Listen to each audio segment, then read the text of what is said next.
Hallelujah, praise the lord. దేవునికి వందనములు. ఈ ఉదయకాలమున మీకందరికీ వందనములు. ఈరోజు వాగ్దానం సామెతలు 16వ అధ్యాయం 7వ వచనంలో ధ్యానించుకుందాం.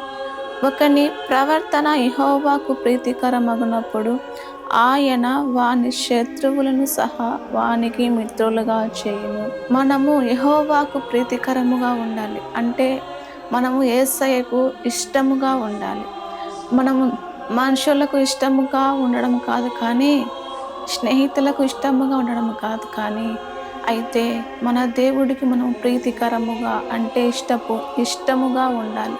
అంటే మనము చూస్తూ ఉంటాము, స్నేహితులు బంధువులు ఒకరికొకరికి ఇష్టమైతే ఏదైనా చేస్తారు. అలాగే మన దేవుడు చెప్పినట్లుగా, మన ప్రభు చెప్పినట్లుగా ఏ విధంగా అయితే మనతో మాట్లాడుతున్నాడో, ఏ విధంగా అయితే దేవుడు వాక్యములో రాసి ఉంచాడో, ఆయన మాట ప్రకారంగా, ఆజ్ఞల ప్రకారంగా దేవుడు చెప్పినట్లు మనం వింటే మనకు దేవుడు అంటే ఇష్టం. అలాగ ఉన్నప్పుడు, దేవునికి ప్రీతికరముగా ఉన్నప్పుడు, దేవునికి ఇష్టముగా ఉన్నప్పుడు దేవుడు మనకు శత్రువులను మిత్రులుగా చేస్తాడు. మనం బైబిల్ గ్రంథంలో చూడగలుగుతూ ఉన్నాము. హానోకు దేవుడికి ఇష్టడై ఉన్నాడు. హానోకు దేవునితో నడిచాడు. హానోకు దేవుడు తీసుకొని పోయినని మనం బైబిల్ గ్రంథంలో చూడగలుగుతున్నాం. అలాగా మనము దేవునికి ఇష్టడై ఉన్నప్పుడు, దేవుడు చెప్పినట్లుగా మనం విన్నప్పుడు, ఆ ప్రకారంగా నడిచినప్పుడు దేవుడు మనకు శత్రువులను మిత్రులుగా చేస్తాడు. శత్రువులు, అపవాది మనుషులలో చొరబడి, బంధువుల్లో, ఇరుగు పొరుగు వారి మధ్య ఎవరో ఒక మనుషులు చొరబడి కుటుంబాలను నాశనం చేస్తాడు. కుటుంబంలో గొడవలు, కుటుంబంలో అవమానాలు, కుటుంబంలో వ్యతిరేకతలు అపవాది వారిలో ఉండి మన పైన దాడి చేసి మన కుటుంబాలను సర్వనాశనం చేస్తాడు. అయితే అపవాది తంత్రములను జయించడానికి మన ప్రభువు సంసిద్ధముగా ఉన్నాడు. అపవాదిని యేసయ్య మన తంత్రములన్నీ కాల్చివేయగల శక్తివంతుడు మన ప్రభువు. అందుకు మనము బైబిల్ గ్రంథంలో చూడగలుగుతూ ఉన్నాము. యాకోబు, ఏశావు గురించి మనకందరికీ తెలిసి ఉన్నదే. యాకోబు అనగా మోసగాడు. యాకోబు ఏశావు దగ్గర మోసం చేసి పారిపోయాడని మనం బైబిల్ గ్రంథంలో చూడగలుగుతూ ఉన్నాం.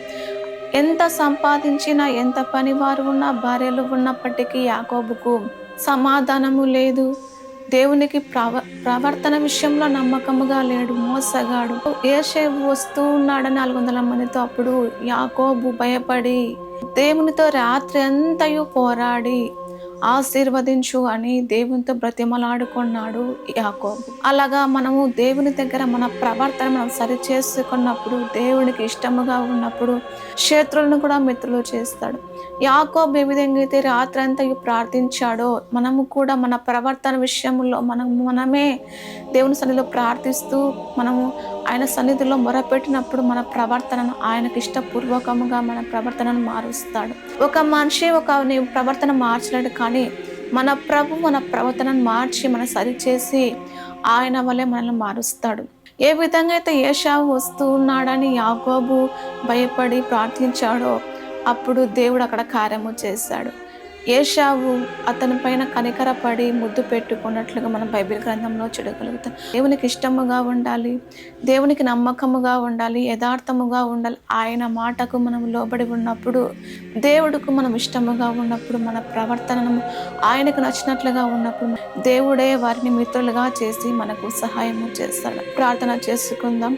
పరిశుద్ధుడా తండ్రి, నీకు వందనాలు, స్తోత్రాలు. నీవు తండ్రి ఇచ్చిన వాగ్దానాన్ని బట్టి తండ్రి స్తోత్రాలు.